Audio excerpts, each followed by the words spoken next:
नमस्कार, अस्सलाम वालेकुम। मैं हूं अब्दुल समद शेख। आप देख रहे हैं 24 यस न्यूज़। आइए देखते हैं मुंबई समेत देश की तमाम खबरें।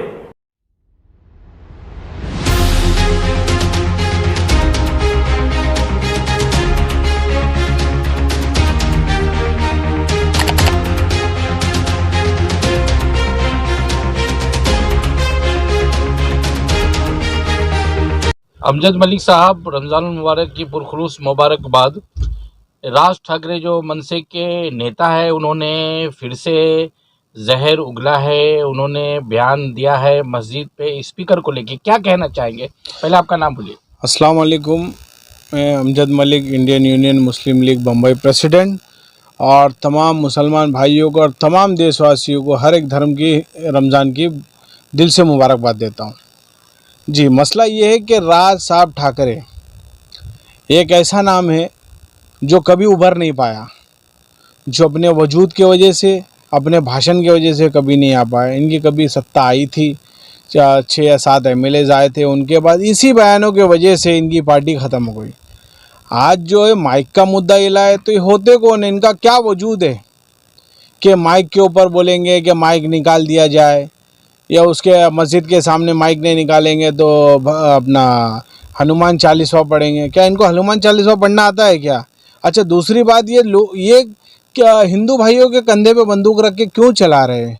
आखिर में एक चीज़ ये समझ में आती है कि इनको महाराष्ट्र में नौकरी नहीं है, वो विषय में लॉकडाउन था, लॉकडाउन में कितने लोग पड़े, वो इनके पास उसका रास्ता नहीं है, सलूशन नहीं है। मतलब इनको भी एक ही जो सोच एक घटिया बीजेपी की थी, आज यही सोच के साथ ये भी उतरे हैं मार्केट में, ताकि हिंदू मुसलमान की राजनीति करो, दोनों को आपस में झगड़े कराओ, और रमज़ान के महीने में इनको ये चीज़ यानी दिमाग में आए कि इस तरीके से करो, मुसलमान भड़केगा, मुसलमान उसका रिएक्शन देगा। तो देखिए, हम हिंदुस्तानी लोग हैं, हम हिंदुस्तान के मुसलमान हैं, हम हिंदू और मुसलमान मिल के एक दूसरे को मोहब्बत करते हैं और उसी तरीके से चलेंगे। जी, अमजद मलिक साहब बोलिए। देखिए, कभी तो ये उत्तर भारतीय की बात करते हैं मराठियों को लेके, कभी तो हिंदू मुसलमान की बातें करते हैं, कभी इन्होंने डेवलपमेंट की बात कभी नहीं की कि बीएमसी के मुद्दे हो, रोड के मुद्दे हो, नाली गटर के मुद्दे हो, एजुकेशन के मुद्दे हो, महाराष्ट्र में नौकरी का मुद्दा हो। इस चीज़ पे जो मेन टॉपिक है, बेसिक इशू है, उस पर बात नहीं करते। ये भी बीजेपी की तरह दूसरी लहरों में बात करते हैं। तो आज रोजगार नहीं है, नौकरी नहीं है, बेरोजगार देखिए, नौकरी और रोजगार जो है, इसकी बातें तो कोई नहीं करता है। ये क्या कोई नहीं करते? अब ये क्या, काफ़ी दिन से घर के अंदर बैठे थे, बीजेपी ने इनको ला के मार्केट में फिर खड़ा कर दिया कि आप एक काम करो, हिंदू मुसलमान करो, ताकि बीजेपी का वोट बैंक बन जावे वापस। आज जो सरकार चल रही है, इसमें इतना तो है, अमन और सुकून तो है, शांति तो है, हिंदू मुसलमान आपस में लड़ भिड़ तो नहीं रहे। तो ये महाराष्ट्र के लॉ एंड ऑर्डर को बिगाड़ने का काम राज ठाकरे कर रहे हैं, और इससे इनको ये लग रहा है कि इनको फ़ायदा होगा। इनको फ़ायदा कभी नहीं होगा, इनको नुकसान ही होगा।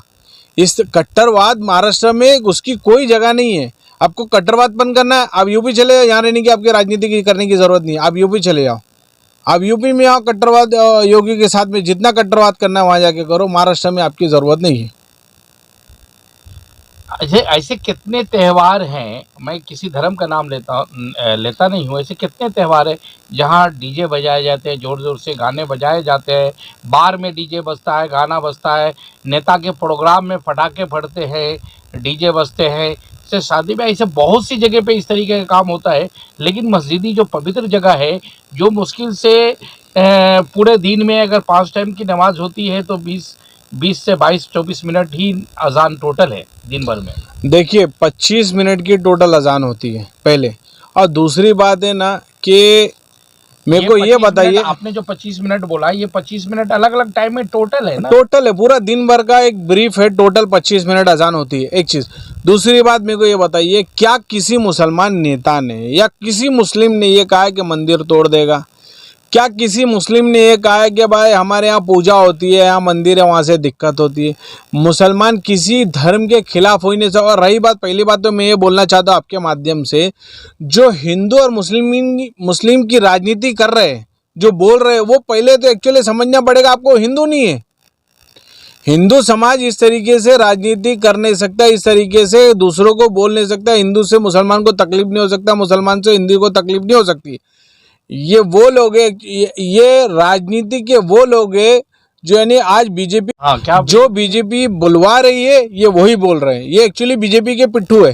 ओके, तो सर आपको, आप भी मुस्लिम लीग पार्टी बम्बई के अध्यक्ष है, इस तरीके का जो मुद्दा इन्होंने उठाया है, ये जो रमज़ान है, पवित्र त्यौहार है, इसको सिर्फ मुसलमान ही नहीं मानते हैं, हर धर्म के लोग मानते हैं। और इतना साफ सुथरा, इतना शांतिपूर्वक कोई भी फेस्टिवल नहीं है, कोई भी त्यौहार नहीं है, तो इनको उल्टा अगर सपोर्ट नहीं करते हैं तो कम से कम तो आदर मान सम्मान देना चाहिए।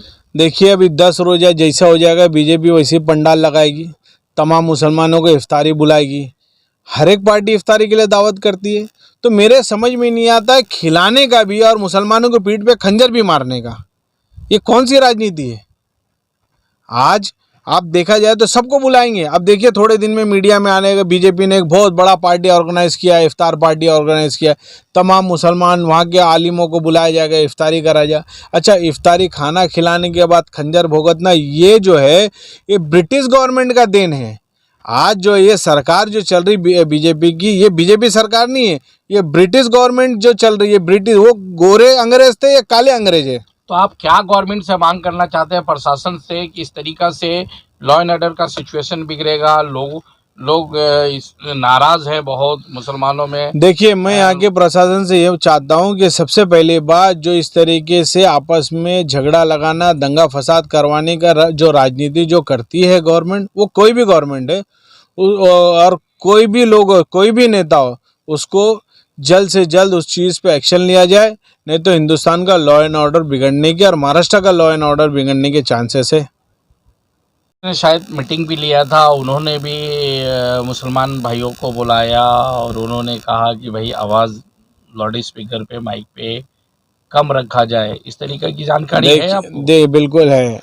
बीजेपी के जो अध्यक्ष है बम्बई के, लोधा, इन्होंने सबसे पहले एक कमिश्नर ऑफिस में जाके एक एलिगेशन दिया है क्या भाई माइक से तकलीफ़ है, माइक को उतारा जाए, वगैरह वगैरह जो भी इसमें डिस्कस हुआ। उसके बाद सडनली वही चीज़ को एक्शन में लिया जाता है राज ठाकरे के द्वारा। क्यों राज ठाकरे बोलेंगे, राज ठाकरे रोड पे उतरेंगे, दंगे करेंगे, फसाद करेंगे, क्योंकि इनकी कैरेक्टर ही वही है। तो इसीलिए अब उन्होंने क्या कहा, उन्होंने क्या कर दिया कि राज ठाकरे को भी बीच में इन्वॉल्व कर दिया है। अमजद मलिक साहब, मैं एक बात पूछना चाहता हूँ आपको, आपकी जानकारी में होगा, मुसलमानों के लाउड स्पीकर का मसला उठाया गया, जो आप भी जानते हैं, सब जानते हैं अभी हाल ही में। लेकिन जब मुसलमान का जब ये फेस्टिवल चल रहा है तो इसमें हर पार्टी के लोग, चाहे एनसीपी हो, कांग्रेस हो, बीजेपी हो, शिवसेना हो, मुस्लिम लीग हो, एमआईएम हो, समाजवादी हो, एनीवे जो भी पार्टी है यहाँ पे, सब लोग मुसलमानों की अवतार पार्टी में शामिल होते हैं, टोपी पहनते हैं, एक दूसरे से गले मिलते हैं, लेकिन बाहर निकल के नफरत पैदा करते हैं, नफरत की बात करते हैं। भाई हमारे साहब तो क्या, मुसलमान कौम तो बेचारी सीधी और भोली है, उनको खिला के उनको खंजर मारा जाता। मैं यही तो कह रहा हूँ आपको कि जिस तरीके से आज सोच है, ये सोच कभी अंग्रेज़ों की हुआ करती थी, डिवाइड एंड रूल की पॉलिसी, यही आज ये सरकार बीजेपी सरकार लाई है। और उसमें जो है बीजेपी सरकार ने एक महाराष्ट्र में एक नया पिट्ठू बनाया, अभी लेटेस्ट पिट्ठू, यानी राज ठाकरे। ये लेटेस्ट पिट्ठू है, जिस तरीके से हिंदू और मुसलमान को लड़ा दो, जैसे अंग्रेज करता डिवाइड एंड रूल। तो आप हिंदू भाई, मुस्लिम भाई, सब हमारे महाराष्ट्र को, हिंदुस्तानी भाइयों को क्या पैगाम देना चाहिए? यही पैगाम देना चाहता हूँ, जो हिंदू मुसलमान करेगा उसको महाराष्ट्र छोड़ के जाना होगा।